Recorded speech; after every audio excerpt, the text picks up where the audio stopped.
It's Port Adelaide and Carlton tomorrow night at the Adelaide Oval. Should be an absolute cracker. You know, both vying for top 4 spots this season. And we looked at the speed of the Sydney Swans against Carlton at the SCG a couple of weeks ago, Jimmy, and they sort of laughed at them a little bit. Chad Warner looked around, took a few bounces, and I think it could be a concern for Carlton with the speed of Port Adelaide. Yeah, and coming out the front of the stoppage, Lloydy, is a big worry for me, and we saw the Swans do this, but Port Adelaide have got two guys who can do the exact same. Butters has just been shot out of a cannon here out of the centre bounce. He can rip you apart, and we know Horn Francis, especially the starter games, when he's got all the energy, he can absolutely blast through the front. So it's a big area for Carlton to be concerned with. What you want to do with these players, and we've spoken about it with Petrarca and other good midfield players, is you want to push them into the contest and force the handball or the movement backwards, because if they come out the front, we saw the highlights before, Davies Uniacke almost just ran into Horn Francis, but if you've got him, shift him off the line early or else you'll pay later. I know it was North last week who they got a hold of, Port Adelaide, but Zirk Thatcher and Radaglia, they've been brought to this club to try and take on the monsters, haven't they? Port Adelaide have always struggled in finals in this area, and they'll be up against Curnow and Mackay. And if Curnow and Mackay just stand there, and we've shown highlights through the year where they just put their hand up, those two guys can read the ball really well. You've got to get on the move, and we've seen different stages through the year. If you move across the 50, you lead up the ground, you come back, you can find some space on those two guys. Too much has been relied upon Curnow and Mackay to kick all the goals, and Zach Williams, Jimmy, kicked 4 last week. Is that a one-off, or could you see him kicking 1 or 2 a game? Well, I reckon he's actually got better forwards craft, you know, the front and square crumbing craft. As the ball comes in here, he's obviously not great overhead, but you watch how quick he is to react to the ball hitting the ground. Always tends to try and hit up on the lead when we see the next edit a fair bit. It's almost like he's acting as the third tall forward. Williams is very good at ground level. He's got a bit of craft. We highlight he's just in front of you. He's just thinking lead. I'm going to hit up. It does clear some space. But the man down the bottom here behind Curnow, like all sneaky small forwards, shove your direct opponent underneath and get the little Joe the Goose out the back. And you love one of the hardest runners in the game, Blake Acres, and what he's doing. Yeah, I just see him pop up on the screen time and time again. He plays the wing roll perfectly. He's up there at the top of screen here, but he is goal square to goal square, which is fantastic for the Blues. Right up the top, we'll lose him for a little bit, but as the play unfolds, he eventually gets forward with his kick on Zach Williams. Comes in a bit high, but still takes a miraculous mark, and that's how he got the goals in the big moments in the finals. But he'd be doing that down the opposite end. He's often the goalkeeper for the Blues in defence, but work rate, he just constantly stays in the contest. He doesn't cheat and will get forward. Look, still stays in the contest. He's down the bottom here, comes back to it because the ball's in dispute, provides the outnumber. Lots of work there. Huge cruising speed up and down the wing, so you just got to tip your hat to it. Who are you tipping?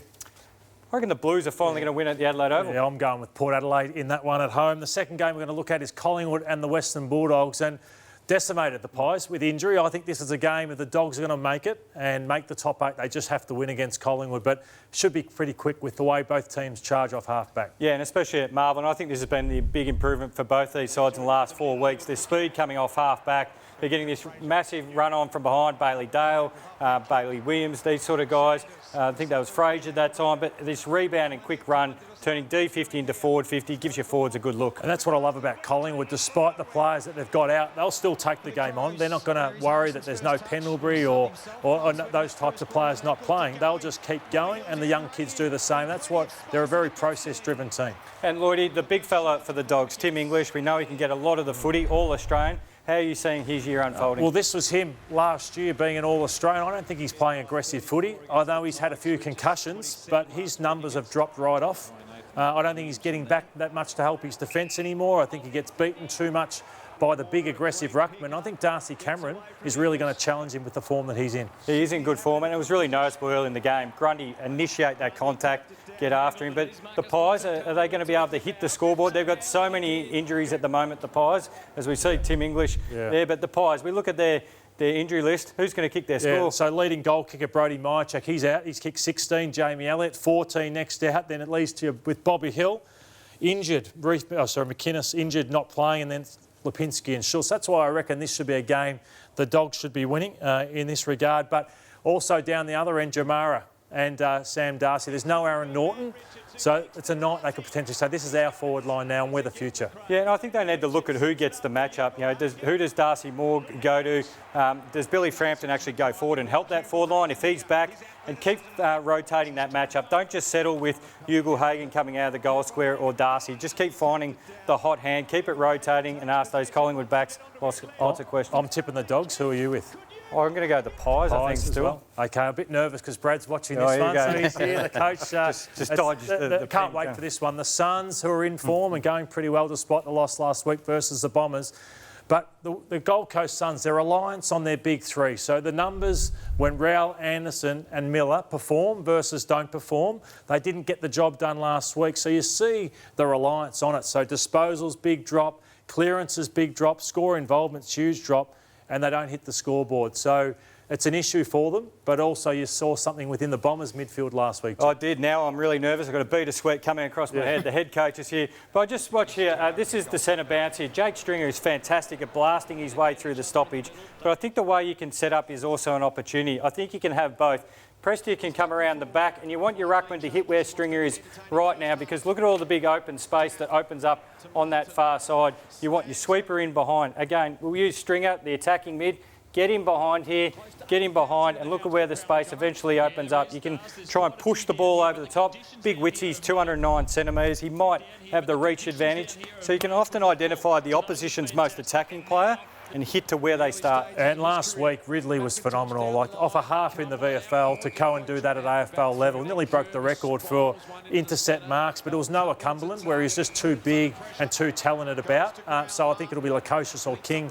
Fantastic. And you think somebody needs to go to this man? Yeah, man, in his 100th game, Ben Long, who did a good job on Tom Stewart. He's been getting the defensive forward roles, and I think he's got to focus in on Martin here, because the distance he covers by running and actually his ball use going inside forward 50 has really been setting Essendon up. And even though the Suns lost last week, Jimmy, you saw something that you didn't mind. Well, I like this from the Suns, and this is the real team spirit, and it's the little things that coaches look for. It's playing for each other. Look at this, Mac Andrew, and I've used his highlights. Look at them all getting over to him. It's a real team spirit and care for one another. Rolls off Curnow, spoils pretty much everybody, rejects the ball into space here. But there's another highlight coming up here. Curnow's just decided, I'm going to put Mac Andrew on, foot race here to get back to the goal square. Collins notices that. Get over, just help your teammate, slow him down, play for each other, and I'm really liking that from the Gold Coast Suns. At home, I'm going with the Suns, Jimmy. Well, the coach is over there, so I'll go the Bombers. I'm being a coward. Yeah. What do you make of that, Brad? Anything there you pick up? Or? They're legends for a reason. Yeah, it's great stuff. Boys, fantastic. We'll take a break, come back right after this.